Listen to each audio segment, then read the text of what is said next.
Dedication থাকলে আসলে একটা জিনিসকে পসিবল করা যায়। আমি অনেক শেখার চেষ্টা করি। আমি বিশ্বাস করি আমি একজন স্টুডেন্ট। নিশো ভাইয়ের কাছ থেকে দেখেছি কীভাবে কাছ থেকে অভিনয় নিয়ে কত গভীরভাবে ভাবা যায়।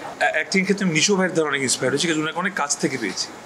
আর ফিরে আসার ক্ষেত্রে আমি শাকিব ভাইয়ের কাছ থেকে ইন্সপায়ার হয়েছি। আমি অনেক শেখার চেষ্টা করি। আমি বিশ্বাস করি আমি একজন স্টুডেন্ট। পৃথিবীতে আমি আসি অনেক কিছু শিখতে, আর যদি আমার দ্বারা কেউ শিখতে পারে সেটা আমার সৌভাগ্য। সো আমি প্রতিনিয়ত শেখার চেষ্টা করি।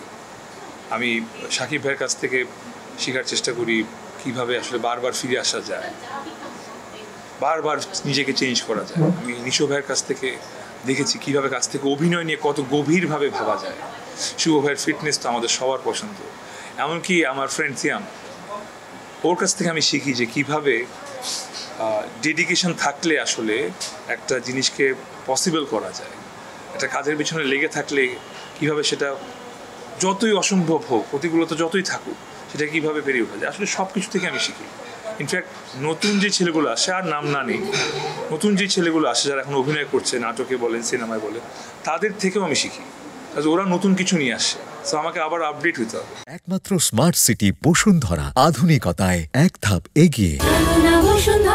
চঞ্চল ভাই আমাকে বলছিল যে তুই যেহেতু তোর শাকিব ভাইকে দ্বারা ইন্সপায়ার্ড, তোকে আজকে আমি শাকিব ভাইয়ের কাছে নিয়ে যাবো।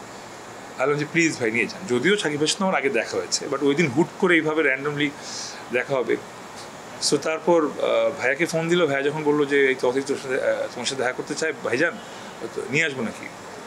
তো ই ওয়াজ লাইক, তখন রাত মানে 12টা না 12:30 বাজে। তাই আমি প্রশ্ন আসলে উনি নিশ্চয়ই বলবে যে আমি ঘুমাচ্ছি, বিরক্ত করবো না আমাকে। But he was so nice. উনি বলছে হ্যাঁ অবশ্যই, এখনই আমার অফিসে চলে আসো। তারপর ওখানে আমরা সবাই গেলাম। আমি গেলাম, আমার সঙ্গে সিয়াম, জোবান, শরীফুলরা, চঞ্চল ভাই, আমরা সবাই ছিলাম। সো সব একরকমভাবে হিরোদের একটা আড্ডা হলো প্রথমবার এইভাবে। এবং সত্যি কথা বলতে আমি ভোর 6টা পর্যন্ত ছিলাম, আর কেউ ছিল না, সবাই আস্তে আস্তে চলে গেছে। আমি এত মন্ত্রমুগ্ধ হয়ে উনাকে কাছ থেকে দেখছিলাম বা ওনার কথা শুনছিলাম,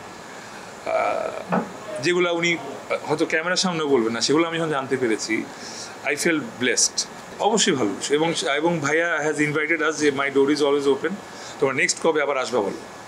সো পরবর্তী নেক্সট কটা প্ল্যান হয়েছিল, বাট যেটা হয় যে আসলে সবাই এত ব্যস্ত যে কারণে বসা হয়নি। ভাইয়া অত ব্যস্ত, ভাইয়া চলে গেলো এখন বাইরে।